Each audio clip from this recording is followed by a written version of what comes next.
You've had an eventful last couple of years. Things have been insane. I know you've had to go into hiding. And before we jump into the case, just to update everybody who's been following all the work you've been doing to expose the far left and what they've been doing around the world, how are you doing overall, and how is your work going? I'm doing a lot better. I think the last time I was on your show was pretty recent, after the assault that happened in May of this year. And I'm really thankful for the support you provided to me at that time and have continued to provide. I've spent this time continuing my reporting, and I still am subjected to a lot of threats of violence and death threats. And even though these people aren't able to get their hands on me, fortunately, because I've left Portland, I've left the US, I still have family there that I'm really am concerned about. And so I'm here to talk to you about the indictment against one of my assailants that happened more than 2.5 years ago. And it came as a big shock to me. And with ANTIFA in Portland, it's a relatively small world, and I know that this individual has tried to out you in a way for you to get beaten when you were doing your work on the ground. He's a very dangerous individual. Yeah, so let's talk about this attack. We watched the clip a little bit earlier, but I want to get into the details. So obviously, just reading your tweet, I saw this and I was really shocked, Andy. I'm not going to lie. When I read breaking, Portland Antifa member John Colin Hacker, 37 years old, gosh, what a waste of a life, was indicted for a 2019 attack on me. He is charged with a felony third-degree robbery. There's an active arrest warrant. Read the press release from Liberty Center and donate to my legal fund against Antifa. So those of you guys that don't know, this is John Hacker. He is somewhat of a professional doxer for far left groups in the Portland area, and also was involved in an attack on you, Andy, which he is being somewhat indicted for. Explain to me what happened in that attack. What was your interaction like, and what actually happened? Yeah, I can understand there being a bit of confusion over this, because I've been actually assaulted multiple times, and some people are kind of unsure which event it was referring to.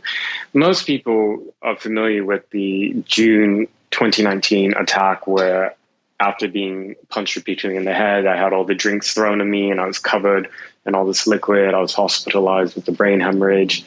Most people have heard of that. They may not remember that I have been attacked before and after as well. And the incident with John Hacker happened in May, the month prior, when I was actually at the gym.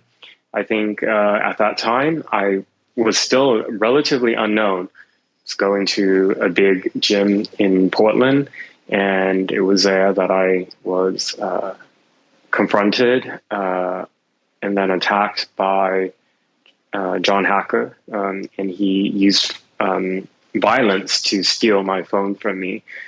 And he proceeded to try to leave with the phone, leave the gym, but he was stopped by the gym staff.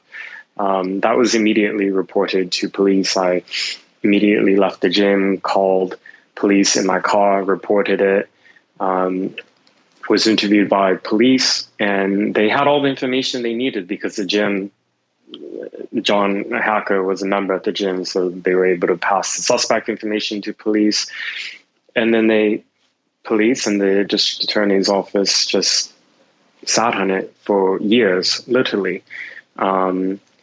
None of the other people who have been involved and named in assaulting me in any of these other cases have ever faced any legal or criminal consequence. So recently, when I was contacted by the district attorney's office in Portland, which, as your viewers and listeners may be aware, has a certain reputation for being quite soft on crime by the far left, I was really surprised. And I gave testimony to the grand jury about what happened that day, and then found out a week later that there was an indictment. And as soon as I found out, then I released that information through my social media.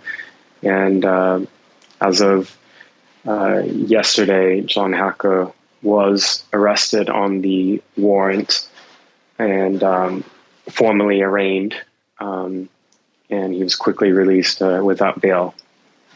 This was kind of crazy is, number one, people don't realize this too in this attack. This guy is big, right? I mean, he's 300 pounds. He's 6'3", and he's, I gotta say this though, is just brutal. These people unmasked are really brutal. And for people to realize this is not just an individual who made, a one-time mistake. He didn't get caught up in the heat of the action. Things have been personal with him. This is actually his Twitter here. So remember, the president of the United States is banned from Twitter. The Taliban is allowed. And also Antifa members. This is, of course, he calls me far right. Another far right figure, Elijah Schaffer, out here dressed like Antifa. Feds out in Portland. And he has this video from Portland that during the time that seeks to show me. So he just comes up, and this is the kind of thing. This is me working in Portland, and he films people and doxes them. I'm actually wearing AR-500 armor right there, and I'm trying to record the events that are happening. And he puts people out, and he tries to get people assaulted and attacked. And so besides just trying to assault people himself, this guy has a history of trying to incite criminal actions. Let's talk about the exact charges and what's going on here. So this indictment, what are the exact charges, and what is the prosecution currently at this moment? He's charged with third-degree robbery, which is a Class C felony. And it's a felony robbery charge because he used force to steal my property from me. He made physical contact with me twice in order to get my phone, and I was recording him to document because he was. I was afraid. That is how I felt, and I wanted to document this. And as soon as he saw an opportunity to go after me, he did, and he almost made his way out of the gym with my property, my phone. Fortunately, the gym staff did stop him and get it back. And so this is a pattern that John Hacker has demonstrated going on for years now of extremism, far left violent extremism. And as you mentioned before, he weighs around 300 pounds. He's really quite tall, so he's towering over me. And he's a scary individual. And I can only hope that there's a change in the district attorney's office in Portland, that they're going to actually prosecute violent criminals, regardless of whatever political cause that they say they're doing it for. And I want to have confidence in the process. And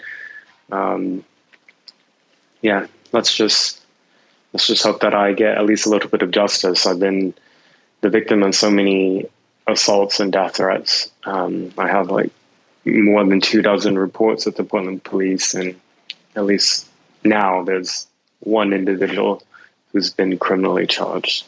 You can support No versus the Road City Antifa and what he's fighting in his fight today. One of the ways you can do this is we did just donate $500 to you, Andy, to help with this. On this page. Thank you so much. But of course, is this the only way people can support you? Is this the primary place you want people to support you? How can they support you? The page you're showing is for my legal fund through the Center for American Liberty, which is the nonprofit legal group that Hamid Dillon, well-known Republican and California-based attorney, started, and I'm one of the cases that she took on. So the John Hacker's attack on me occurred 2.5 years ago. And when we kept waiting and waiting and waiting for the charges to come locally, it never did. So we had to move forward with the civil lawsuit against him and other people who attacked me on that day with all the milkshakes that were thrown against me. Rose City Antifa is named in the lawsuit.